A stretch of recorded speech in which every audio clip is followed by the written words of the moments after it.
যদি আমি এই সিস্টেমে যদি এইটা নিয়ে বলি যে এবার আমার এভাবে আইকে দেন পারবেন? জি পারবো ইনশাআল্লাহ। আসসালামু আলাইকুম আমার প্রাণের জিএসএম ভাই বন্ধুরা, কেমন আছেন? আশা করি সবাই ভালো আছেন। আপনাদের দয়া আল্লাহর অশেষ মেহরবানিতে আমি ভালো আছি। মোবাইল সলিউশন বাংলার পক্ষ থেকে কোনো ভিডিও নাই কিছুদিন ধরে। তো আসলে আমি আমার বাসা চেঞ্জ করছি, এটা আমি ভিডিওতে দিচ্ছি আপনাদের। ইনশাআল্লাহ এরপরে কন্টিনিউয়াসলি আগের মতো ভিডিও আসবে। চার্জিং এর বোর্ড বের করছি চার্জিং এর কাজ দেখানোর জন্য, পুরনো নতুন সব ধরনের বোর্ড। আর এই জায়গায় লেটেস্ট ফোনের মধ্যে আছে হচ্ছে আমাদের Poco M3।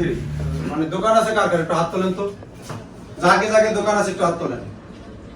যাক, মোটামুটি কারো অভিজ্ঞতা আছে, কারো অভিজ্ঞতা কম, কেউ অনেক পুরনো কিন্তু অভিজ্ঞতা বা কাজের থিওরি কম।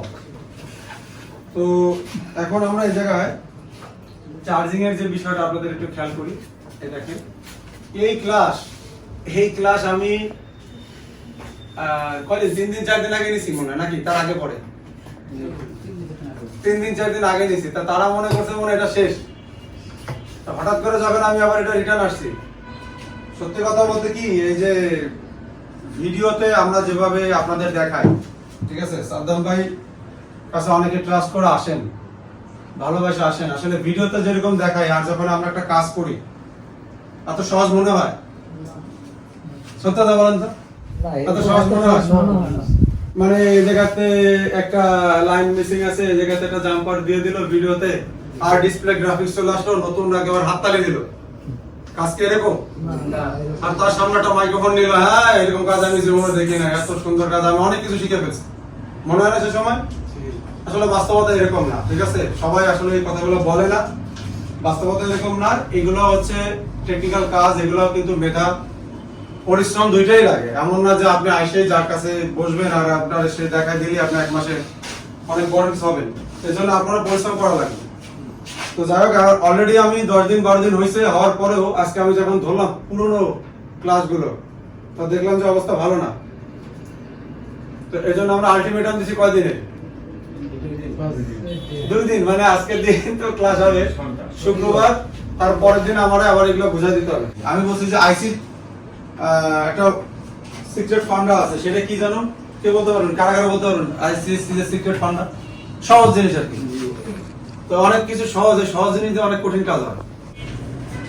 এখন হচ্ছে যে যদি পারেন হাত তুলবেন, যদি না হাত তোলেন তাহলে কিন্তু আপনারা ব্ল্যাক লিস্টে পড়বেন, শাস্তি বাড়াবো। আমাদের এখন ইনপুট কত হবে তাহলে? এটা আমাদের আসবে ইনপুট নাকি? আর এটা কি আসবে তাহলে?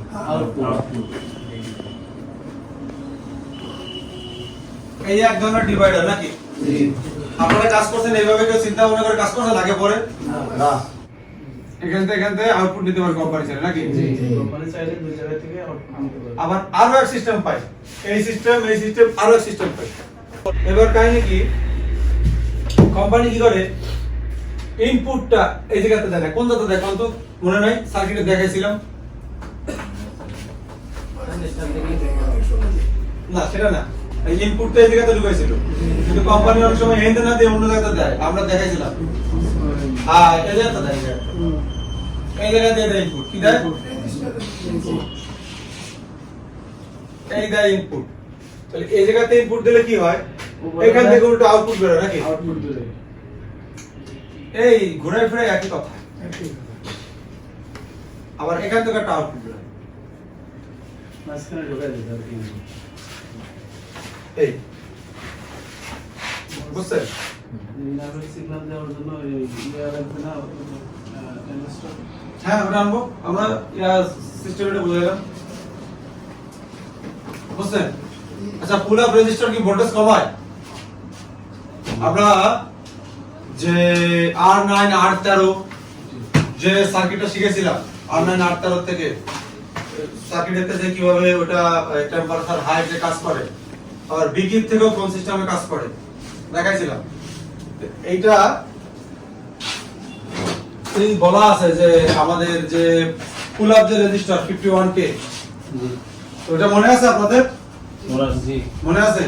তো 51K ওই কি রেজিস্টারতে যখন ভোল্টেজ কি কমে, না কমায় না ও কমে না, কিন্তু ওর সাথে একটা রেজিস্টার গ্রাউন্ড করে দেওয়ার পরে কিন্তু কমে। মসফেট ট্রানজিস্টর সবসময় রিস্কে থাকে। আপনি হাই অ্যাম্পিয়ার চার্জ করে দিতে পারেন, যদি পুরোটা শর্ট হয়ে যায় ইনেবলতে হাই ভোল্টেজ দিকে প্রসেসর পুরো যাবে। এইজন্য মাঝখানে তারা আরেকজনে নিয়ে আসে, কারে নিয়ে আসে, ট্রানজিস্টর নিয়ে আসে। এই আছে ট্রানজিস্টর, তাহলে এটা তো ইনপুট, এটা কি ডাইরেক্ট দেওয়া যাবে? এরে না আচ্ছা, এটা তো ডাইরেক্ট দেওয়া যাবে না, তার সাথে কে কে আছে? ওকে, ডাইরেক্ট দেওয়া যাবে না, একজন, দুইজন, তিনজন দেওয়া যাবে। আপনি আচ্ছা, দুইজন আছে আর সবাই কি দেওয়া যাবে? পক্ষে দেওয়া যাবে, এটা দেওয়া যাবে, কারণ এই স্টার্ট হয় কত বললে? 5.1 ভোল্টে স্টার্ট হয়, 5.1। আর যদি আপনি উঠে ফেলেন, চার্জিং যে স্পিড স্লো হয়ে যাবে। যদি ওই ফোন 40 মিনিটে চার্জ হইতো, সেটা এখন 50 মিনিটে হবে, হয়তো আপনি ধরতে পারবেন না। কারণ কি, এর ভিতরে যে এক্সট্রা যে পালস আসে, সে পালস কি করবে? গ্রাউন্ড করে। ইঞ্জিনিয়াররা কিন্তু এমনি এমনি বসায় না, এখন কিন্তু ওর বসে কোনো কাজ নাই, না ও ভোল্টেজ ফিল্টারিং করতেছে, না ও সেফটি দিচ্ছে, কিন্তু এদিকে যদি কোনো পজিটিভ পালসের মধ্যে নেগেটিভ পালস আসে, তাহলে কি হবে? চার্জারের মধ্যে পুরো পিউরিফাই হয় না, পুরো ডিটেইলসে বলছিলাম না, গ্রাউন্ড করে দেবে। মানে আছে কি, ওই যে বাংলা ভাষা ছেলেদের মধ্যে ছেলেই থাকবে, কোনো মেয়ে ঢুকতে পারবে না। এটা আছে তাই দেওয়া, এই জন্য দেওয়া হয়। এখান থেকে আমি টাইনে নিয়ে আসলাম, নিয়ে এসে আমি যে একটা রেজিস্টার দিলাম নাকি, এই রেজিস্টারটা কেন দিলাম? ভোল্টেজটা বাধা দিয়ে কমিয়ে দেওয়ার জন্য নাকি? বুঝছে? 8 ভোল্ট। তাহলে দুইজনে কি ভোল্টেজ পাইছে?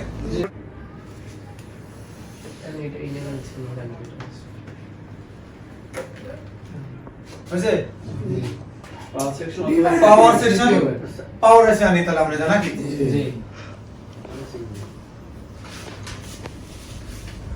আপনারা পারলে দেখি শান্তি লাগে, জানেন না? এত গেদাইয়া যদি পারে। পাওয়ার আইসি আনছি না?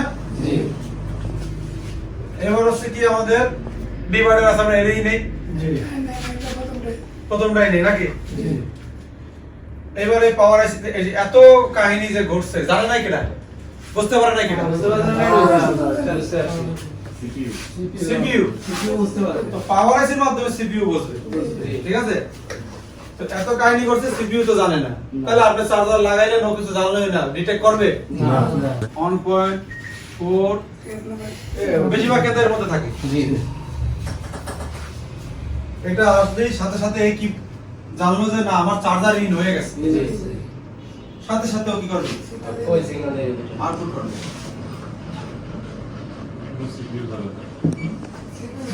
এটার মাধ্যমে সিপিইউ কি করবে? এর পর সাথে সাথে এর সাথে সিপিইউ সবসময় কি কানেক্টেড থাকে, যেমন হচ্ছে প্রধানমন্ত্রীর যে সাথে একজন থাকে না, জি, ওই সেম মেসেজ আমাদের পাওয়ার আছে। আমাদের ট্রেনের পরে ভালোভাবে কয়দিন করছে করি নাই, তাইলে নমস্কার। আপনি একদিন দেখছেন, যখন আমি বুঝেছি তখন সহজ মনে হয়েছে, এরপরে আর আপনি দেখেন না। অথচ এই সার্কিটটা যদি আপনি বোঝেন, তাহলে এরকম যত সার্কিট আছে খালি একবার বুঝলে একটা, আর কোনো টেনশন নেই। কিন্তু আপনি চিন্তা করছেন আমার খাতায় আছে, নোটে আছে, পরে দেখে নেব, এই আছে সবচেয়ে ক্ষতি হয়, বুঝছেন? পরের কাজ আর করলে আর হয় না। সময় না বলে হ্যাঁ, এটা কিন্তু খুব বড় একটা ইম্পর্টেন্স। ওটা গুড। ও এটা ডিভাইডার সার্কিট, তাহলে তো আচ্ছা, তাহলে তো অনেক, আমি যতটুকু পারি একটু কম কম এর ভিতরে অ্যাড করি, ঠিক আছে? কারণ জটিল যেন মনে না হয়। না, ঠিক আছে, দিলাম। অনেক ইংরেজি লেখাটা থাকে, অনেকে আবার হ্যাঁ বুঝছে? এস আমাদের ডিভাইডার। যদি আমি এই সিস্টেমে যদি এইটা নিয়ে বলি যে এবার আমার এভাবে আইকে দেন, পারবেন? জি পারবো ইনশাআল্লাহ। যাই হোক, এরপরে আমরা পুরোনো ক্লাসের মধ্যে আরেকটা ক্লাস নেব।